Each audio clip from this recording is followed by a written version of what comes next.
Twitter cup, Twitter cup. The year was 1889. What was life like in Chicago? What was it like for the women, the reformers, and the immigrants in the area? This brief educational experience will discuss the Hull House in Chicago, life in the area both as immigrants and as reformers, and the purposes of the buildings themselves from the year 1889 to 1920.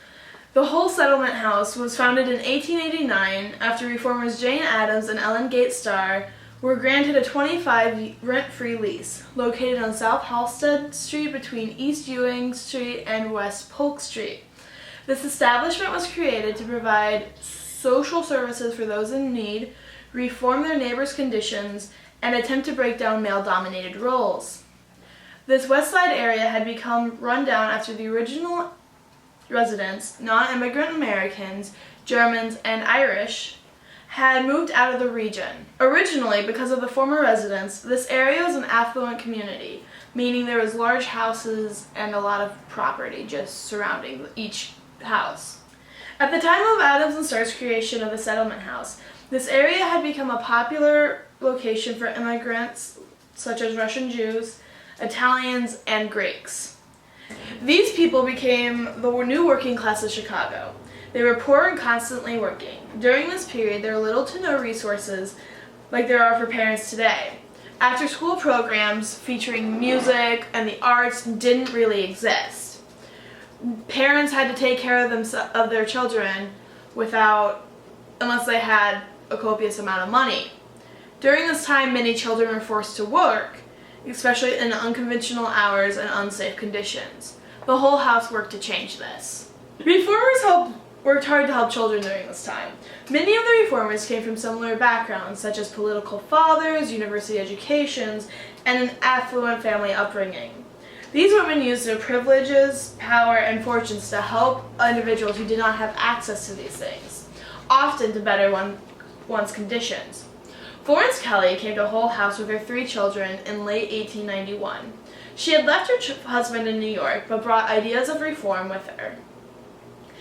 In New York, she had previously helped organize a worker movement, creating 8 jobs as factory inspectors.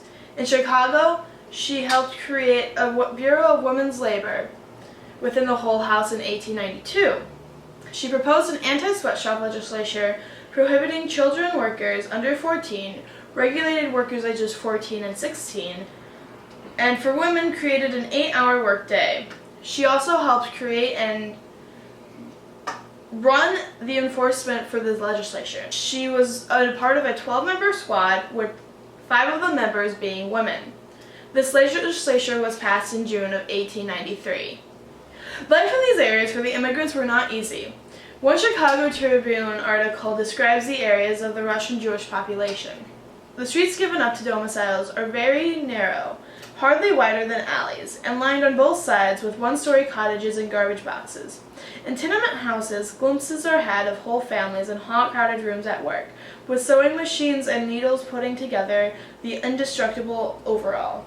And in a stifling little closet of a room, a cobbler is at work on rough, heavy boots. The Italian area's description isn't much better. Very close, packed in housing, almost unbelievably bad, and showing, as cannon walls show the natural history of the ground, the growth of the city, in the ragged strata of the one-story framed cottages. The cottages lifted up a story so that a shop can be wedged in underneath, the 2-story brick business buildings, and the higher brick tenements. But most of the tenements are low and old, built with frame siding and jammed in behind each other. Great piles of work, carried along pavements and on streetcar platforms, are the only outer sign you will ever see of the mute, grinding home industries: fur sewing, candy filling, flower making, and garment finishing. The sweated industries honeycombing Chicago and buried alive in the depths and alleys of the city streets behind these Italian grocers, Bohemian tobacco stores, and innumerable close-packed shops of Greek and Russian Jews. And above the narrow, blue-walled entries and crowded signs of dressmakers and midwives. As one can tell, the lives of the immigrants were not easy. Many individuals could not speak English and had no resources to help them with their families. The whole house was also used as a community center to help these individuals. By 1912, the whole house was comprised of 13 buildings and had acquired a summer camp. Some buildings had designated purposes such as the ever-popular nursery or schoolhouse building. The original Hull House building had been noted as haunted by Addams herself, which led to other wives' tales and tall tales such as the Devil Baby of Hull House. It had a school, a nursery, a theater, and the other buildings served as housing for reformers. The community center portion of Hull House helped the Jewish community to create their own community center.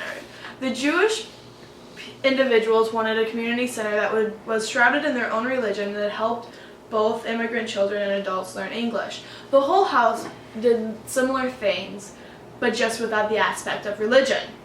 These programs helped assimilate the immigrants into this new culture. They also had copious amounts of public arts programming, for the first time letting many of the working class have access to performing arts and performing arts education.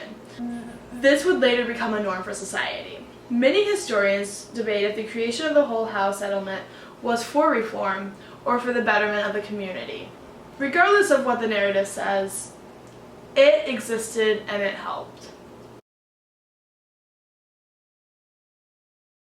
It's got a little nose. Dr. Ellis, I'll see you on Tuesday.